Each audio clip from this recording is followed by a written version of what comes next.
Veja se você vai conseguir. Boa tarde a todos. Boa tarde. Bem-vindos vocês que estão chegando hoje. São de Natal, né? Estão em passagem aqui com João Pessoa. Eu sou de Natal e os dois vivem aqui. Ah, que bom. Então, a nossa reflexão, vocês podem, durante a reflexão, fazer alguma intervenção. Não precisa terminar para começar esse ritual, não. Pode, durante, levantar a mão, intervir, discordar, concordar, acrescentar. Então, nós escolhemos essa temática, os 7 portais e as 7 chaves. Quem não recebeu aquele release, talvez, aquela sinopse, talvez fique assim sem compreender o que seriam esses 7 portais e essas 7 chaves. Mas quem teve acesso à sinopse vai ter uma noção do que a gente pretende abordar e desenvolver juntos. Então, esse tema, ele é parte deste livro. Alguém não conhece esse livro? Não conhece? Não conhece. Então, é um livro editado por Blavatsky. É um livro que ele traz fragmentos, 3 fragmentos, na verdade, do livro dos preceitos de ouro ou áureos. É um livro que nós, seres comuns, não temos acesso. É um livro que é para quem já está bem avançado nessa caminhada. Esse livro dos preceitos, Blavatsky teve acesso em função do treinamento que ela recebeu. E ela trouxe de cor, de memória, 3 fragmentos apenas. São 300 e poucos aforismos. E nós vamos hoje, particularmente, refletir o 3º fragmento deste livro, que são apenas 3. O primeiro fragmento, a voz do silêncio, ela vai apresentar como seria o caminho espiritual. De algum modo, ela vai estimular e mostrar como é a senda. Tipo uma preparação inicial. No segundo fragmento, Blavatsky vai apresentar as 2 sendas, que é a senda aberta e a fechada. A aberta nós podemos chamar de senda da cabeça, ou exotérica. E a senda fechada pode ser chamada a esotérica, ou senda oculta, ou a do coração. Porque esse livro é eminentemente budista. Então, o coração para o budismo, não esse budismo de hoje, mas o budismo esotérico, ele se concentra no coração. E, portanto, a senda fechada é uma senda do coração e uma senda esotérica, que é preciso um esforçozinho para a gente fazer o caminho através dela. E o 3º fragmento é exatamente falando sobre essa senda fechada, que é a senda esotérica, que é a senda do coração. E é nesta senda, neste panorama, que vamos desenvolver hoje essa reflexão. O que seria essa senda? O que seria essa senda fechada, esotérica, oculta? E aí,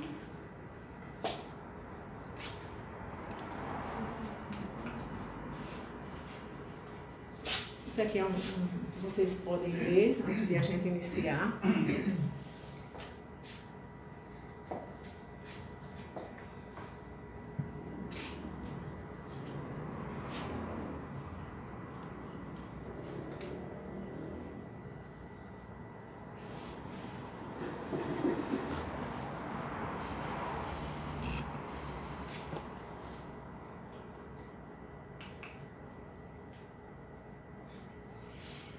Trouxemos essa imagem que é uma alegoria a esse caminho, essa caminhada. Obviamente é uma alegoria, então ela vai refletir um caminho externo, só que esse caminho oculto, o caminho da senda, é um caminho interno, é para dentro. Não é um caminho que a gente faça uma caminhada para ir para Compostela e etc. Não é isso, é um caminho interno. E a ideia para a gente ter uma noção do que seria essa senda oculta, é de uma montanha muito alta. E lá em cima, no topo, seria a nossa meta. A meta da libertação, a meta da perfeição. E vocês veem que aqui a ideia é que são imagens de pessoas que estão subindo de forma espiralar. Então, a senda aberta é essa senda que todo mundo, todo ser humano, toda a humanidade está fazendo, porque estamos nascendo, vivendo, morrendo e voltando. Então, estamos fazendo essa senda, que queiramos ou não. A senda fechada já é uma opção. Essa senda aqui aberta, onde cada um vai andando um atrás do outro, de forma inconsciente nessa vida. Às vezes sem saber nem qual o seu papel aqui no mundo, o que veio, a que veio. E em algum momento, alguma dessas pessoas, alguma ou alguns, de repente tem uma intuição em seu coração, que é o centro da mônada, do seu ser de Atma. Ela tem uma intuição de que há algo além dessa vida normal, normótica, que é nascer, se desenvolver, estudar, ter um bom emprego, trabalhar, construir família, e, enfim, e adquirir tudo o que o dinheiro possa comprar e morrer, e renascer, e ficar nessa mesma coisa, nesse samsara, que esse aprisionamento. E aí, em algum momento, ele descobre, ou apreende, ou percebe que há algo além dessa vida comum, medíocre, para dizer mediana. Então, ele é chamado internamente para fazer esse caminho que não é mais espiralar. É como é que chama aquelas pessoas que sobem montanha? Alpinista. Então, o alpinista aqui, ao invés de ser dessa maneirinha aqui, maneira vertical, ele vai de maneira vertical. O que, só para a gente ter uma noção, o que nessa caminhada normal que toda a humanidade, ou pelo menos a grande maioria da humanidade faz e leva, vamos imaginar 1000 anos. E nessa senda oculta, nessa que é por opção, que está aí aberta para quem quiser e quem deseja pagar o preço, ele vai fazer tipo 300 anos, porque ele vai, ao invés de subir assim, ele vai subir de forma vertical. Obviamente, para um alpinista fazer uma caminhada, uma subida vertical, ele tem que ter o corpo muito forte, o seu corpo mental e seu corpo emocional. Assim, do ponto de vista interno, essa senda, esse caminho que é para dentro, nós, enquanto buscadores, temos que estar fortes o suficiente para fazer esse caminho vertical. Porque se de um modo esse percurso externo nessa montanha vai precisar de muita proteína, muito músculo para poder fazer esse caminho reto, do ponto de vista interno vai precisar de muitas virtudes, o que vai dar sustentação a esse caminhar, que dessa forma comum levaria, estou fazendo uma analogia só para a gente ter noção da proporção, que levaria 1000 anos, levará 300 anos. Então é muito íngreme, é mais rápido, mas muita luz. É muita exigência, é muita luta. Vamos fazer uma relação com o alpinismo, do que dar uma caminhada, subindo, descansa, para, dorme, continua. Então eu escolho. Então hoje estamos aqui a apresentar essa proposta que a Voz do Silêncio traz, enquanto um dos fragmentos desse livro que nós não temos acesso, dos preceitos de ouro, e para que nós possamos refletir, analisar se a gente está disposto ou não. Isso aqui é uma proposta que estamos aqui a apresentar, se estamos dispostos a pagar esse preço, a coragem, né? E tudo que é necessário para que a gente faça esse percurso vertical. Quero dizer que todos esses slides, eles são apenas aforismos, que vamos refletindo um a um, na medida que forem aparecendo. E vamos também, obviamente, chegar nos portais e nas chaves. Que interessante, isso é uma percepção minha, vocês leram aquele slide inicial, de que o palestrante, tudo que ele traz é uma reflexão dele, tá? Não é a sociedade teosófica, mas neste caso aqui é Irenice, e vocês têm todo o direito de discordar. Então, os portais, ao meu ver, e as chaves são a mesma coisa. No caminho a gente compreende. Então, nesse aforismo 4.4, o que é que ela diz? Viver para beneficiar a humanidade é o primeiro passo. Praticar as 6 gloriosas virtudes, que é a senda paramita, é o segundo. Então, quem deseja fazer essa segunda opção, ao invés do caminho aberto, optar por essa senda fechada, que é no sentido vertical, íngreme, portanto, sofre menos do ponto de vista de tempo, tem que primeiro ter uma motivação altruísta. Se a gente ainda vive num mundo com a motivação apenas gravitando no nosso ser, no nosso eu, e no mais, na nossa família, então não é para essa senda, né? Então a gente vai fazendo o que é possível, estudando, aspirando, tal, para quem sabe fazer essa escolha no futuro próximo ou não tão próximo dessa segunda senda, que é a fechada. Por quê? Porque viver para beneficiar a humanidade é o primeiro passo. Então, é preciso que haja uma vida onde a motivação primeira seja: eu vivo para beneficiar os outros. Eu vivo para beneficiar aqueles que estão precisando. Onde eu fica mais ou menos esquecido e as pessoas é que vão ser o nosso olhar vai estar voltado para os outros. Então, viver para beneficiar a humanidade é o primeiro passo. E praticar as gloriosas virtudes, o segundo. Então, aqui nós vamos apresentar o que seriam essas virtudes, essa senda paramita, né? E que a ideia é que primeiro tenhamos esse olhar altruísta, né? De viver para o mundo, não do ponto de vista de viver para o mundo, assim, mas viver para as pessoas que precisem. O 200 diz o seguinte: as alturas de Paramita são atravessadas por uma senda ainda mais íngreme. Tens de forçar o teu caminho através de 7 portais, 7 fortalezas, guardadas por poderes cruéis e astutos. A gente às vezes fica assim, meio poderes cruéis e astutos, tem até receio disso. Só que esses poderes são as nossas paixões. Não tem nada fora de nós. E tem, mas tem porque reflete o que está dentro. Então esses poderes, esses portais que são guardados por esses poderes cruéis e astutos, nada mais são do que as nossas paixões.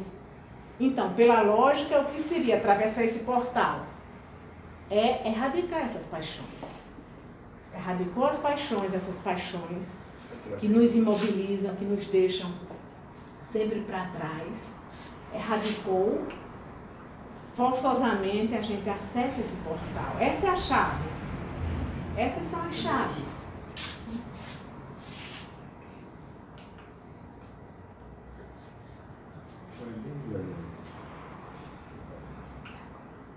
Vês bem, Lanu. Lanu é o aspirante, o Lanu pode ser nós.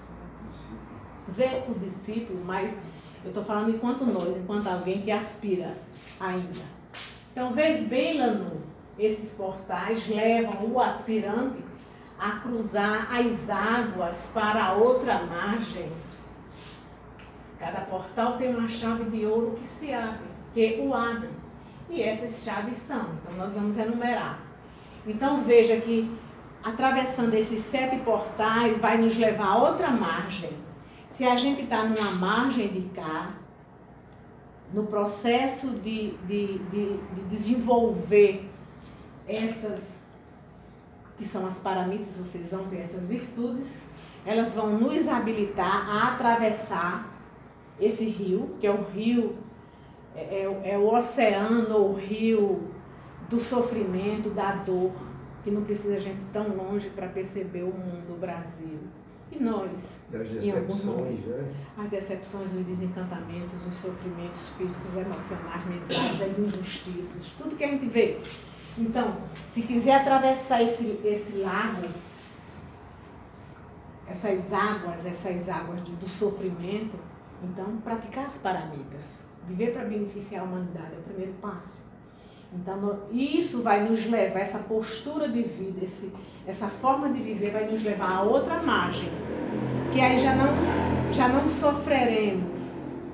E lembrar também que esse caminho, que é o caminho do Bodhisattva, a senda do Bodhisattva, é aquele que, apesar dele ter conquistado essa condição, dessa libertação final, da perfeição em virtudes, eles optam por voltar à Terra, por voltar nesse manvantara, ou seja, nessa manifestação, nesse ciclo, para ajudar nós, que ainda estamos ainda engatinhando, tentando se levantar. Continua em demissão, né? Então, eles poderiam muito bem, por uma conquista já adquirida, não é mérito, tudo é conquista, eles poderiam não abrir mão de uma condição nirvânica, vamos chamar. Mas eles, por compaixão e por amor a nós, à humanidade, eles ficam no mundo para ajudar, para nos ajudar. Então, nesse sentido, eles estão na outra margem, mas eles vivem aqui na Terra, junto conosco, para nos beneficiar. E talvez não. Essa senda oculta teria essa característica também. Chegar no ponto da libertação final e abrir mão do usufruto dessa condição e estar no mundo sem ser do mundo, mas puramente para nos ajudar. Então aqui diz, né? Cada portal tem uma chave de ouro que eu abro. E essas chaves são... Bom, nós vemos, a grande maioria dos livros, eles trazem 6 paramitas, mas existem 10. Mas o que é mais falado, escrito e acessado são 6. Só que nesse livro aqui, Blavatsky, enquanto editora, não é nada dela, ela apenas pegou lá, do livro dos Preceitos de Ouro, ela acrescenta uma qualificação aqui, que essa qualificação ela tem o poder de equilibrar, de harmonizar, para que nós possamos fazer esse processo, continuar esses degraus além.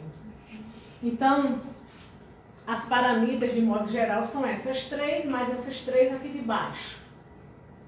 Só que em voz do silêncio acrescenta uma. Por isso que chama-se portais. Ela nem chama as 7 paramitas, porque teoricamente são 6.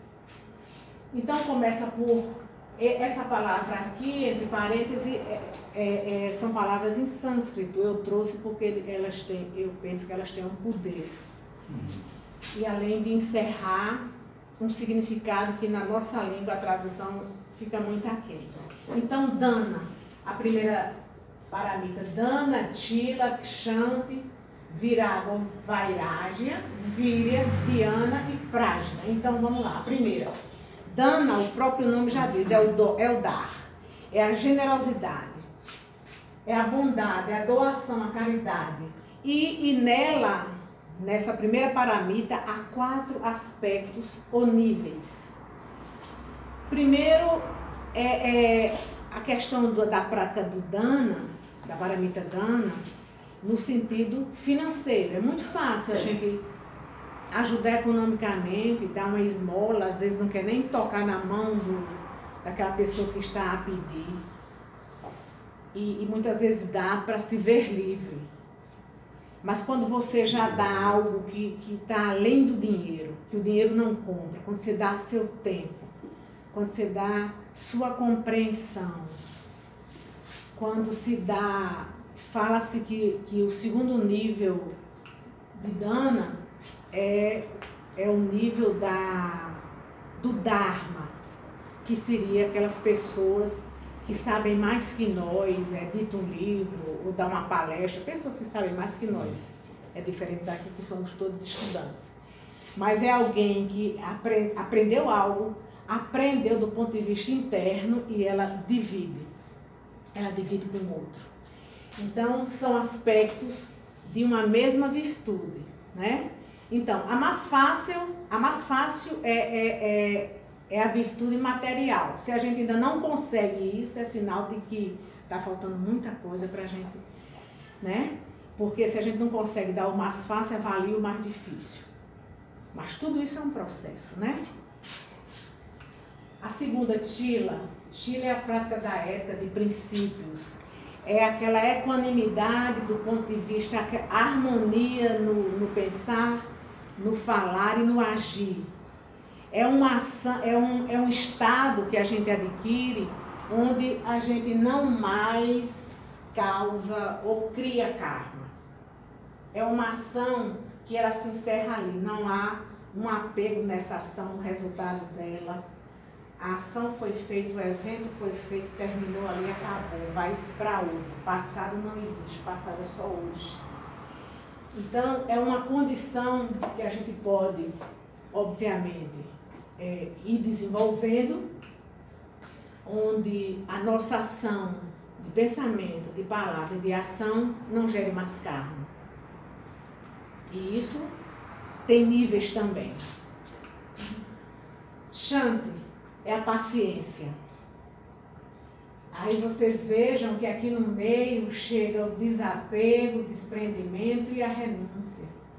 Porque se não houver... É tão interessante que no meio das três surge Vairagya, que é o desapego, que Shankaracharya, ele diz que Vairagya, o significado de Vairagya, seria a pessoa não estar interessada nos frutos de uma ação ou de algo. Já Patanjali, eu fico mais com a tradição de Patanjali, ele diz o seguinte, que quando não se tem desejo, não há possibilidade de esperar retribuição. Então, Patanjali vai mais fundo, ao meu ver. Shankaracharya, ele diz que a gente não... É um estado onde o aspirante ele já não tem mais necessidade da recompensa. Ora, se não há desejo, a recompensa seria... Não há necessidade da recompensa. Entende o que eu quero dizer? Patanjali e Shankara. Aí vem Virya, que é o entusiasmo perseverante no esforço do viver eticamente. A necessidade dessa energia de entusiasmo. Às vezes a gente conversa com pessoas que são teosofistas há 50, 40 anos e eles dizem que tem o mesmo entusiasmo do dia que conheceu a sociedade teosófica, teve acesso à filosofia esotérica. Então esse entusiasmo independe de idade. Ele depende mais de uma convicção, de um estudo, de um aprofundamento que vai lhe dando cada vez mais a convicção. E essa convicção, ela gera esse entusiasmo. Pode estar numa sala com 2 pessoas e a pessoa que está à frente a dar uma palestra, ela está tão entusiasmada, com tanta energia, como se tivesse 1000 pessoas. Então, isso aqui é muito importante, porque é um entusiasmo que faz a gente perseverar naquela escolha, naquele caminho que a gente busca.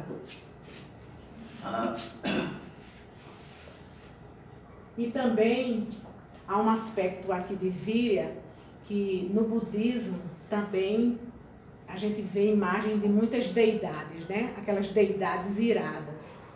É uma energia que a gente precisa. A deidade irada do budismo, ela representa aquela energia que é exatamente para focar naquilo que precisa ser extirpado, naquela semente de limites, de limitações que deviam e que precisam ser queimadas. Então, essa energia também de cortar o mal pela raiz. Não apenas uma energia de seguir em frente, mas uma energia de combater o mal em si.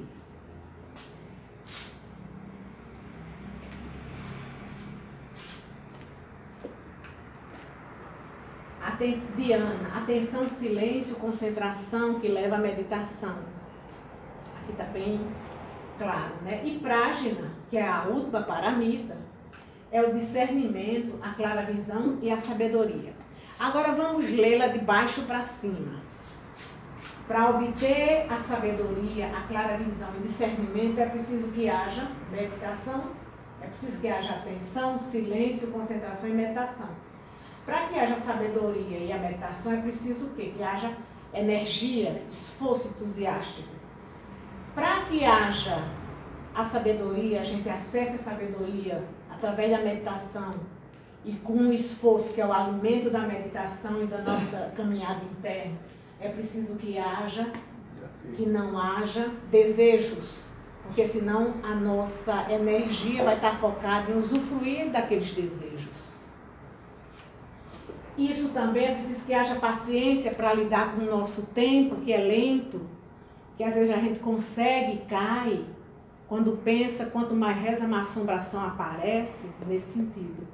Então é preciso paciência, uma paciência que não desestruture nós, para que a gente não pare nesse caminho, que é íngreme. Isso estamos falando da senda oculta, da fechada. E para isso é preciso ética, princípios e um coração generoso, um coração que ele já abriu-se para beneficiar. O desejo dele é beneficiar a humanidade e não mais a si, nem a filhos, vou falar de filhos, né, que é o mais próximo de nós. Então é um coração que já abriu-se, uma consciência que já abriu-se, ele já entende. Ou talvez entender muito pouco, ele já compreenda um pouquinho dessa unidade da vida, em que todos vivemos, participamos de uma única vida. O que fere a mim vai ferir alguém que está lá na África, lá não sei onde. Então, esse que já experienciou, nem que seja um flash do que é a unidade da vida, de que participamos apenas de uma vida, estamos aqui em treinamento nesse mundo, nesse grande teatro, e portanto temos ferramentas, e a ferramenta é a personalidade de cada um de nós. Mas a vida que nos anima é apenas uma, desde o reino elemental até os de Anchorrães, apenas uma vida.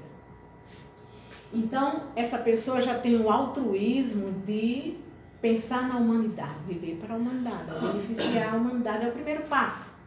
Enquanto a gente não experienciar esse gostinho de compreender e de aprender a unidade fundamental da existência, nós não vamos ter esse desprendimento de que nossa vida seja para beneficiar a humanidade. Nossa vida vai ficar presa. No máximo, amigos, né? E assim, nós percebemos que uma paramita, ela depende da outra. Que na medida que a gente está desenvolvendo uma, a outra está se desenvolvendo. E assim vai, assim segue. Alguma dúvida até aqui?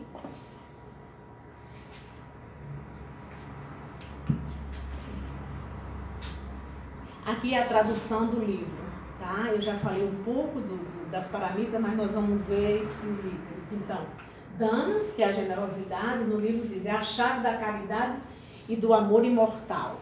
Não apenas aquele amor que há entre homem e mulher, mãe e filho, mas o amor imortal, aquele amor real. Tila, a segunda, ou Sila, a chave da harmonia nas palavras e nos atos. A chave que equilibra a causa e o efeito, não deixando mais espaço a ações kármicas. Já falamos disso, né? Aqui é só para reforçar. Shanti é a paciência suave, que nada pode alterar, compreendendo as leis, compreendendo o nosso objetivo de estarmos aqui no mundo, não há por que a gente ser impaciente. E a paciência é o fruto da paz. E a paz, ela só surge quando a gente está, de algum modo, se esforçando para viver os princípios, mesmo que não consiga. Mas quando há um esforço em direção àquilo, então há uma paz.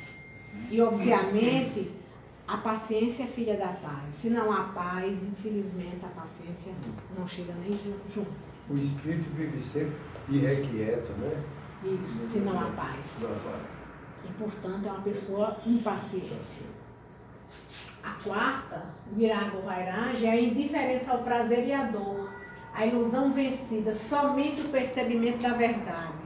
Porque enquanto tivermos recheados de desejos mundanos, materiais, a gente vai se distanciar cada vez mais do percebimento da verdade. Quando a gente estiver erradicando os nossos desejos, que não fizer mais sentido tanta coisa, é como um monge que entra num shopping center e olha aquelas lojas, cada coisa linda, fantástica, e ele fica, meu Deus, por que as pessoas precisam de tanta coisa para viver, para ser feliz? Então é um estado em que a gente pode até mensurar a nossa condição. Será que eu estou próximo à verdade? Ou estou tão distante, na medida em que o meu desejo é muito forte, ou o meu desejo já está ficando mais frágil. 211, Vira, a energia indômita, que abre o seu caminho para a verdade suprema, erguendo-se acima das mentiras terrenas. Então, quem tem muito Vira, muita energia, muito entusiasmo, está focado nos princípios, está com aquele momento da sua meditação, está sempre, mesmo trabalhando no mundo, e sendo um excelente funcionário, um excelente profissional, porque se ele tem uma vida interna, ética, se ele está procurando aquele caminho, obviamente a vida dele no profano não vai ser diferente, então ele vai atuar com mais eficiência. E é essa energia, na medida que a gente se distancia dos desejos, que vai nos erguendo acima das mentiras terrenas. Diana, a sexta paramita, ela diz o seguinte: cuja porta de ouro, uma vez aberta, leva o Naujô, o aspirante, nós, os buscadores, para o reino de Sat, do eterno, do imortal, do absoluto, e para a sua contemplação sem fim. Quem lembra o que é Diana? Aquela sexta, lá embaixo, faltando só uma para a outra meditação. Meditação, que é o final. Então, plena atenção, silêncio, reflexão, concentração, meditação. Então, essa porta de Diana é muito importante porque ela vai abrir-se, né? Vai nos levar ao reino do eterno, que é a meditação. Não há como a gente chegar a esse reino sem ser por essa meditação. E a meditação pressupõe muita coisa, um dever de casa imenso. Plena atenção, concentração, para chegar na meditação. A sétima, que é Prajna, a última, cuja chave faz de um homem um Deus, tornando um Bodhisattva, filho dos Dhyanis. Aforismo 213. Então, essa última paramita. E ao longo, até a gente encerrar, nós vamos... Isso são 15 para 6? Ai, do céu. A gente vai só assim refletir acerca dessas parábolas. Então, tais são as chaves de ouro para esses portais, né? Essas 7. Lembrando que a quarta, quem lembra qual é a quarta? O quarto portal? Aquele que foi introduzido a partir do livro dos princípios de ouro. Parádia. Muito bem, Flávio. Tá atento. Aí, ó, Diana, já é o princípio de Diana. Então vamos lá. Tem o livro dele, A Voz do Silêncio. Ah, é. Eu trouxe uma imagem aqui, a gente não vai refletir sobre ela, porque não dá tempo, foge um pouco, porque aqui seria só Diana, se a gente fosse trabalhar apenas com meditação. E o meditador, que somos nós, ou pretensos meditadores, o elefante preto representa a mente, que está cheia ainda do que não deve, ainda não foi purificada. O macaquinho são de nossos pensamentos, que hora está na frente, hora está atrás, está nos puxando. E aí vai, mas isso vai ficar para outro momento. Até a mente ir se purificando, que ela está ficando branquinha. É a mente. Já está bem branquinho. Até o aspirante sentar-se sobre a mente, ou seja, ele vai conseguir meditar, colocar a mente aqui do lado, fica aí e eu aqui. E é um processo. Um tanto árduo, mas tem que começar, né? Tem que dar o primeiro passo. O 217 diz o seguinte: antes que te possas acercar do portal principal, tens de aprender a separar o teu corpo da tua mente, a dissipar a sombra e a viver no eterno. Para isso, tens de viver e respirar em tudo, como tudo que vês, respira em ti, unidade fundamental da existência. Tens de existir em todas as coisas e todas as coisas em ti. Isso é um exercício que a gente pode fazer. Ver alguém e tentar aprender a separar. Tens de viver e respirar em tudo, como tudo que vês, respira em ti. Tentar perceber a vida que está no outro. Tentar sentir isso desde uma planta até, que é mais fácil, planta e animal, né? Planta nem fala, animal ainda lá. Qualquer ser vivo. No homem é mais difícil, porque o homem ele é individualizado, então ele retruca, ele tem um posicionamento, então é o nosso desafio. Né? Então, isso é um treino. Tentar sentir, viver, ver o outro e sentir a vida que pulsa no outro, que a vida é igual à minha. E sobretudo quando o outro é infeliz. Sim. Porque de amor por amor, né? É quando você vê um sofredor, vive cheio de problemas, e você sentir a dor dele e procurar solucionar como irmão. Isso. Então o 218 diz: não deixarás os teus sentidos fazerem da tua mente um campo para o seu recreio. Isso é só um alertazinho. Né? Porque se a gente for lá nos 8 passos do yoga, Yamas, Niyamas, Asana, Pranayama, Pratyahara, o 5º passo, Pratyahara, é recolher os sentidos para dentro. É viver nesse mundo, mas com os sentidos recolhidos.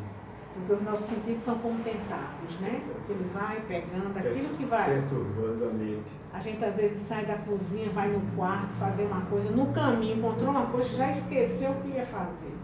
Então, fazer da mente. Então, não pode. E ainda mais a idade ajudando, né? Então, fazer da nossa mente um campo de recreio. O 225 ele diz, isso é muito lindo.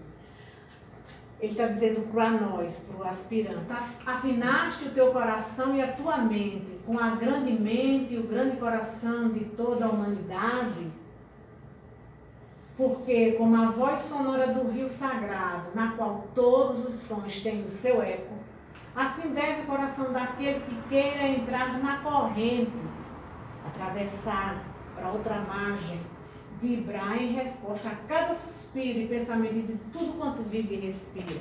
É aquilo que o senhor Ramonils falou: sentir a dor no outro, tentar ajudar.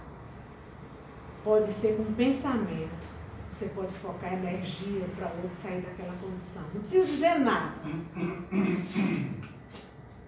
Sintonizaste o teu ser com a grande dor da humanidade ou candidato à luz? Nós que somos pretensos, quem sabe um dia fazer essa escolha pela senda fechada, ou quem já fez, será que nosso ser está sintonizado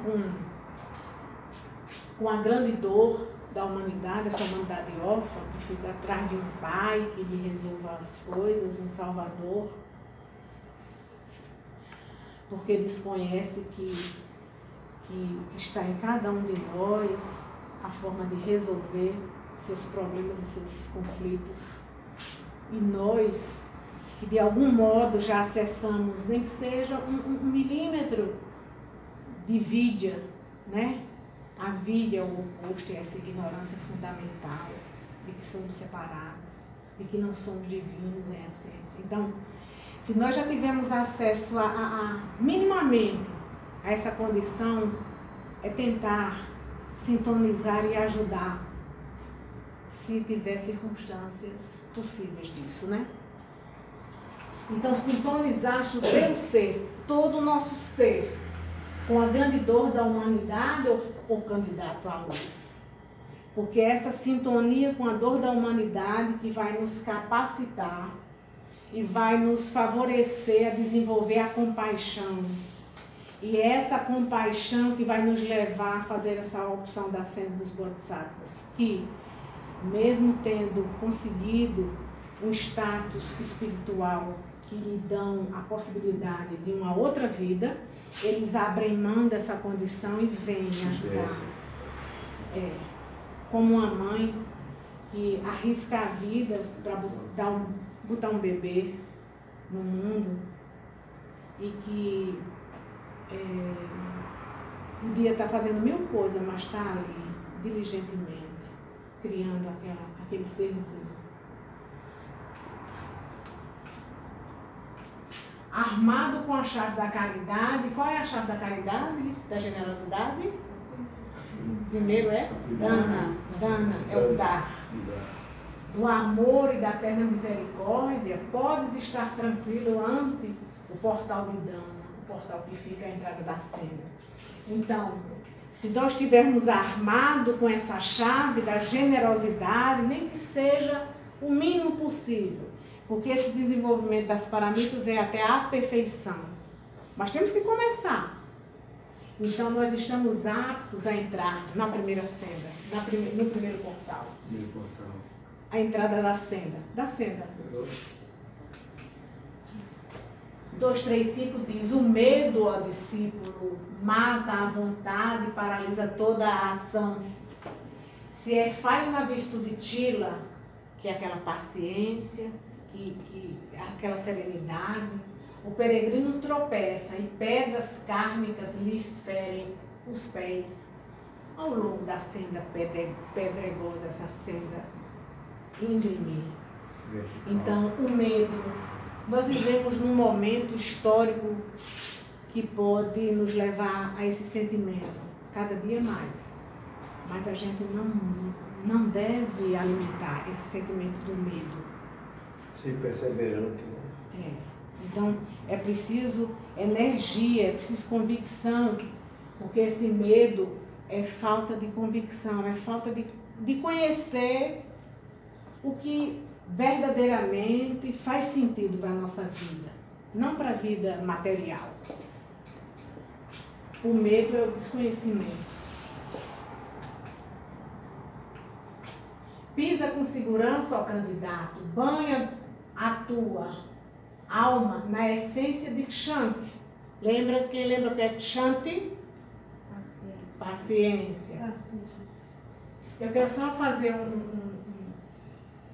a paz, ela é só Shanti, sem o K. A paciência é Kshanti, com esse K na frente do Shanti, para dizer que a paciência é um segmento da paz. Ciência da paz. Então, se não há paz, não há paciência. Porque te aproximas agora do portal que tem esse nome, portal da fortaleza e da paciência. Então, o segundo portal é esse, da fortaleza e da paciência. Forte, perseverante, mesmo que caia, levante, mesmo que o mundo diga, esse caminho está errado, não vá nessa, isso não vá. Mas você está ali, perseverante. É isso aí. Santo Estevão deu a vida e dizia: pode me apedrejar, mas eu não perco minha fé em Jesus. Perseverança, fé. Não te amedronte. Não te amedronte. O hábito do medo enferruja a chave de Kshanti. A chave enferrujada já não pode abrir. Então o medo nos tira a paz e, consequentemente, nos torna impacientes. o medo dessa jornada que é tão lenta e tão longa, a impaciência, porque quanto mais reza, mais a aparição, mais assombração aparece. E quanto mais se caminha, dá a sensação de que não caminhou. Não importa. Paciência. Talvez seja, tá gravando, é complicado a gente falar, mas talvez seja por isso que a próxima chave, a introdução de desapego, porque o medo nesse caminho é o medo também, internamente, de deixar para trás aquilo que dava segurança, que já não serve mais para a jornada interior. E ao mesmo tempo você passa por aquela zona sombria em que você nem está totalmente alicerçado no caminho que você está tentando trilhar e já não tem mais segurança naquilo que você está deixando para trás. É o momento da noite escura da alma. Pode paralisar a ação, como diz o aforismo anterior. Já não usufrui do mundo, das benesses do mundo, que são efêmeras, mas são prazeres, e ainda também não usufrui desse outro mundo, né?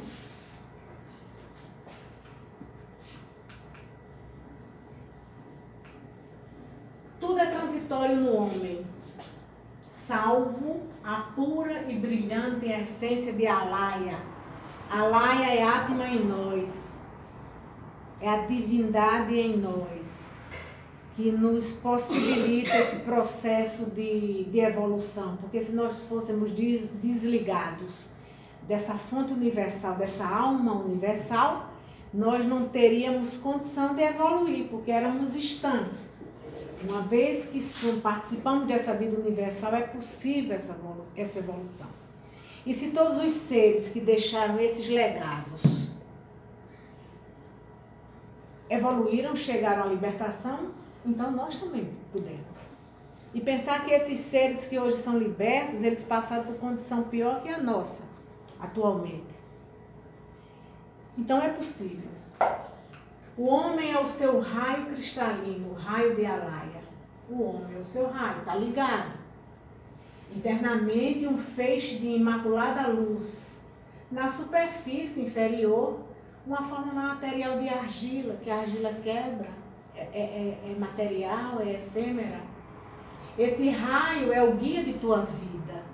E o teu verdadeiro ser, o sentinela e o pensador silencioso. A vítima do teu ser inferior. A nossa personalidade, né? Que vitimiza o nosso ser. Tua alma não pode ser ferida, senão através do teu corpo que falha. Domina e controla ambos. E estarás seguro ao passar pelo portal que se aproxima, que é o portal do equilíbrio.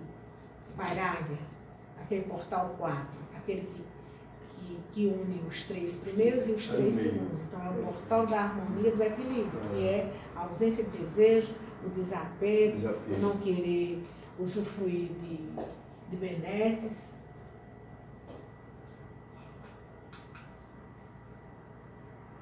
Concentra o olhar da tua alma na única luz pura, na luz que não é afetada por nada, e utiliza a tua chave de ouro. Então focar no nosso eterno.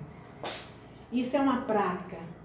E quando a gente tem um espaço pela manhã, logo que acorda, e está focado no ser eterno, o nosso dia tende a nos levar, mesmo que a gente esteja fazendo um trabalho trivial, um trabalho extremamente secular, material, mas o nosso foco de consciência está no eterno.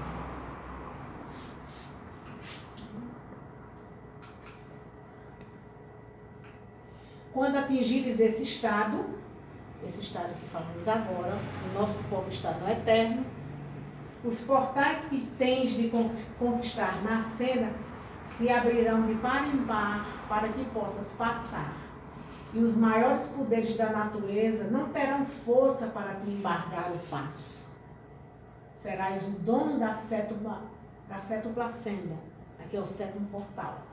Mas só então serás, ó candidato a provas indizíveis. Então, se o nosso foco, se o nosso olhar, se nossa consciência está focada no eterno e estamos nesse processo de desenvolver todas essas paramitas ou virtudes, então serás o dono da cetoplacenta.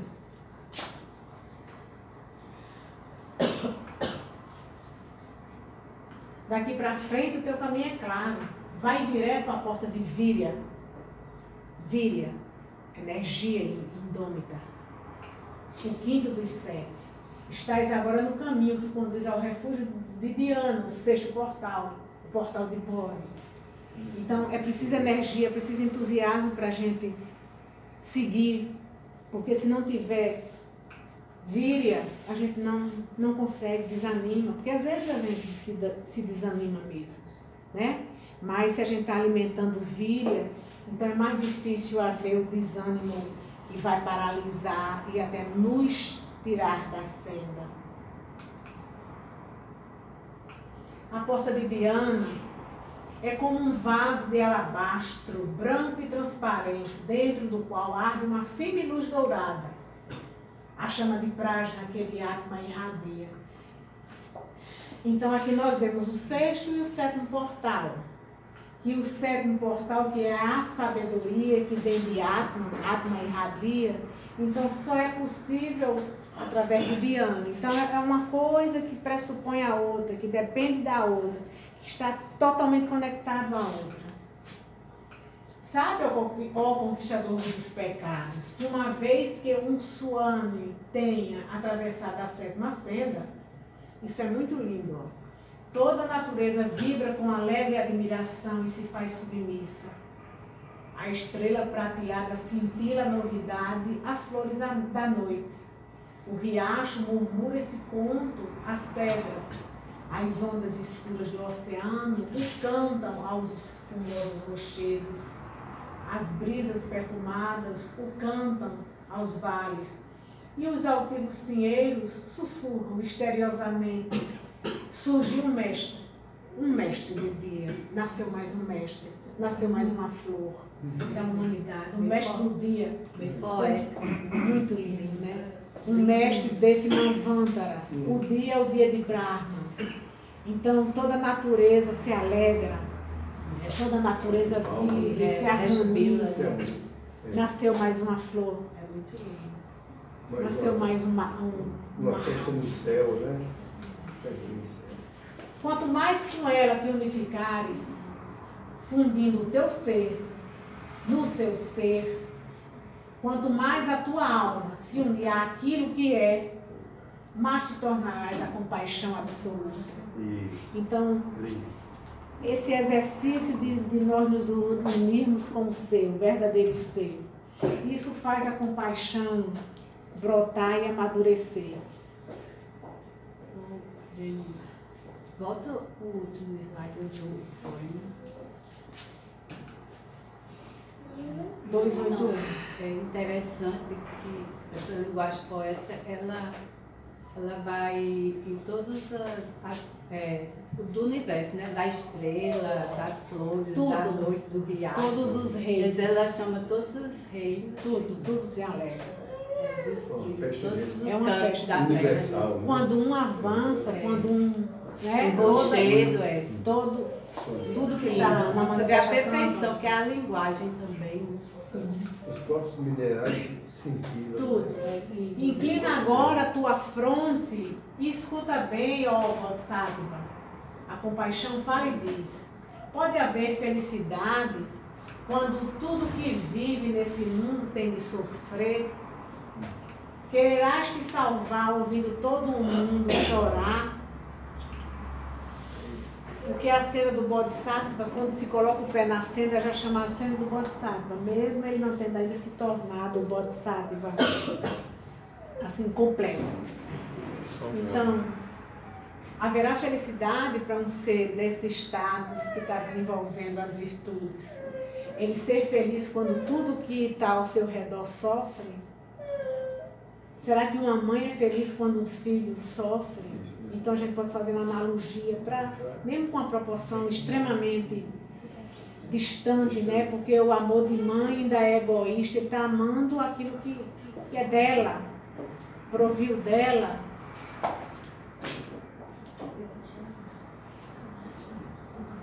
Que todos os seres se libertem da causa da dor.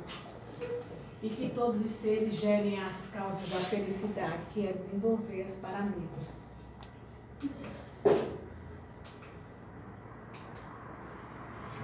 E assim nós finalizamos e se alguém já. Curtinho, né?